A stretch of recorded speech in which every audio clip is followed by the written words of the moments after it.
திராவிட முன்னேற்ற கழக கூட்டணியில் உள்ள இந்திய கம்யூனிஸ்ட் கட்சிக்கு 5 இடங்கள் ஒதுக்கப்பட்டு இன்னைக்கு அந்த கட்சியினுடைய செயலாளர் கையொப்பமிட்டிருக்கிறார். ஒரு 4 கட்டம் முன்னாடி பேச்சுவார்த்தை நடந்துச்சு. அது பேச்சுவார்த்தை கொஞ்சம் இழுபறியாக இருந்து பேச்சுவார்த்தை முடியல.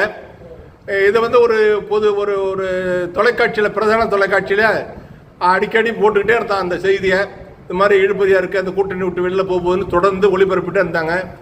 அவங்களுடைய இதெல்லாம் முறியடிக்கிற அளவில் இன்றைக்கி இன்றைக்கி கூட்டணி பேச்சுவார்த்தை முடிஞ்சிருக்கு. 5 இடம் ஒதுக்கியிருக்காங்க. நான் சொன்ன நேத்தியே நான் ஒரு பதிவில் போட்டிருந்தேன்.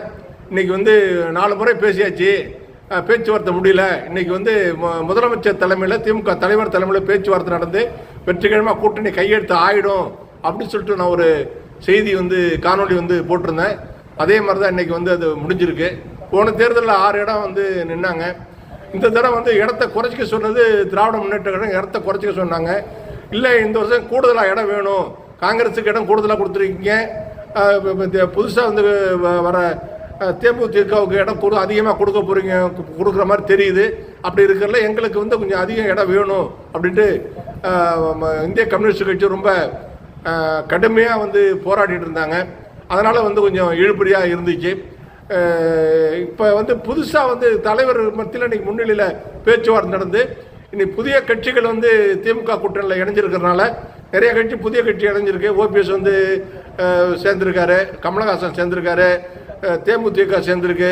இது மாதிரி பல கட்சிகள் இணைஞ்சிருக்கனால ஒரு தொகுதியை குறைச்சிங்க, நாங்களே தொகுதியை குறைச்சி தான் நிற்க போகிறோம் சொல்லிட்டு முதலமைச்சர் கேட்டுக்கொண்டது இணங்க இன்னைக்கு 5 இடங்கள்னு சொல்லி கூட்டணி ஒப்பந்தம் கையெழுத்தாயிருக்கு.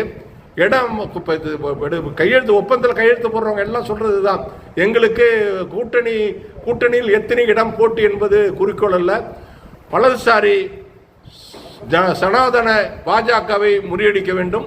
அந்த வலதுசாரி சனாதன பாஜகவில் கூட்டணி சேர்த்து உள்ள அகில இந்திய அண்ணா திமுகவை முறியடிக்க வேண்டும். அந்த கூட்டணியை தோற்கடிக்க வேண்டும் என்ற அடிப்படையே இந்த தேர்தல் உடன்பாடு ஏற்பட்டிருக்கிறது. இன்னும் மீதமுள்ள கட்சிகளில் விரைவாக காலையிலே சொல்லியிருந்தாங்க, 2 நாளில் திமுக கூட்டணியில் உள்ள அனைத்து கட்சியிலையும் தொகுதி பங்கீடு முடிஞ்சிடும் சொல்லிட்டு இன்னைக்கு காலையிலே தொகுதி பங்கீடு முடிஞ்சிருக்க. அன்றைக்கி வருங்க 10 மணிக்கே அது ஒரு கட்சிக்கு முடிஞ்சிருச்சு. அதனால் கிடுக்கிட்டுன்னு இன்னுமே எல்லா கட்சியும் இன்னும் ஒன்று தயக்கம் இருக்காது. எல்லா கூட்டணி கட்சிகளும் இன்றைக்கி கூட்டணி ஒப்பந்தத்தில் கையெழுத்து போட்டு அவர்களுக்கு உரிய இடத்தில் நின்ற இடம் அனைத்திலும் இந்த முறை வெற்றி பெறுவார்கள்